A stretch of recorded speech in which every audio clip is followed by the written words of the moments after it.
All right, today we are going to look at the Feiyu Tech WG2. So it is a wearable gimbal. And this is my review. This is kind of a long-term review. So I got this as soon as it came out and I used it. I used it for some time lapses. And then I really tested it. I took it on my honeymoon. I went to Hawaii. I took it on a four-wheeling trip. I took it in the pool. I used the heck out of it, and this is kind of my long-term review. Bottom line, I would not recommend getting this gimbal. I wanted it to be really good so bad. I thought it was going to be awesome. I was a little skeptical just because it was called a waterproof gimbal. So, I mean, in my experience, I'll show you some clips. The one thing I noticed is that the motors in this aren't super strong. They're really not. They're not the best, strongest motors if you're really doing some kind of intense activity. And what I was doing wasn't even that intense. So like I took it down a water slide, and I kind of saw a lot of tilting. So it would kind of sway one way, and we were moving another way. When I was on the ATV ride, it actually was standing forward, and then halfway through the ride, I didn't know because I was looking forward driving. The camera kind of flipped around. So, I mean, just from the movement and the vibrations of the four wheeler, it turned around. So these motors really aren't that strong. And then kind of my second problem with it is that it claims to be waterproof, and mine ended up breaking. So there is like a little plug here where you would charge. I kept the plug in all the time, and now my unit won't even turn on. So I can press the button, it won't turn on. Originally, what happened is that one of the motors was kind of stuck, and it just wouldn't stay level. So if I plug this in, I can show you the current state of the gimbals, and it's not very impressive. So if I plug it in, it'll turn on. I mean, that's just sad.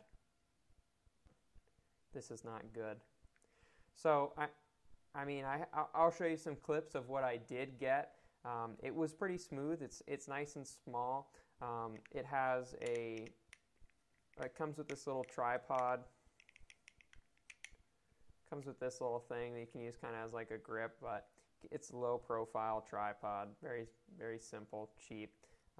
The actual gimbal, if you are looking at getting it, maybe you're not going to use it underwater or anything, or even in the rain. It wasn't like I was trying to use it underwater. I didn't buy a gimbal to use it underwater, but I expected it to survive a plunge underwater, and it did not handle the conditions that it says it could.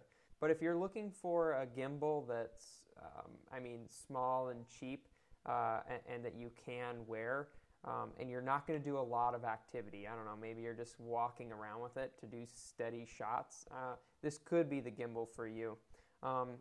There's two tripod mounts. There's a 1/4-inch thread on the back, so you can kind of hold it like this if you were to put that on there, or you can hold it like that. It can mount upside down, or you could, I guess, wear it on top of your head like that. The other thing that I thought was really cool about it was the fact that it had a time-lapse mode. So you have a little controller that they send you, and you can, this isn't even for time-lapse, but you could control the gimbal and move it left and right and pan it up and down. So that was pretty neat. I didn't really get to use it. There was also a time-lapse mode where you would set the gimbal here, and then it would lock that. You would set it again here, and then it would pan in the set time that you set it, and it would make a time lapse. You could also lock it in, like say you want to start here, and then pan this way, but look down.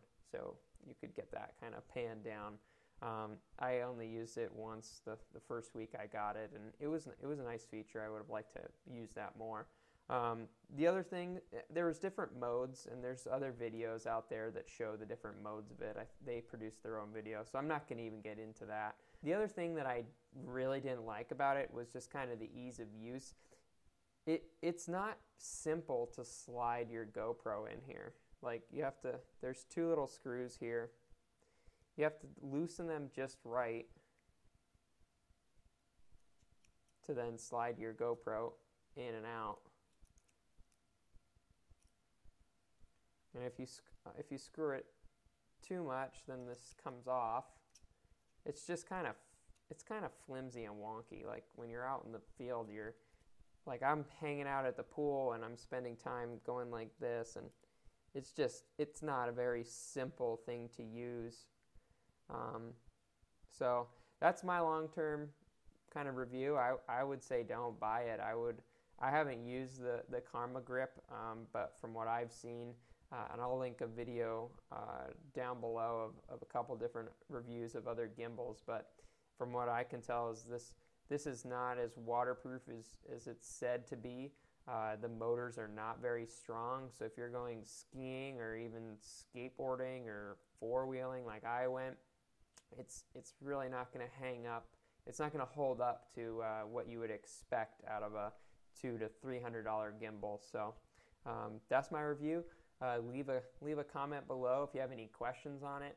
I am going to try and return this to Feiyu Tech, so I'll post an update whenever that happens, whether they accept it or not.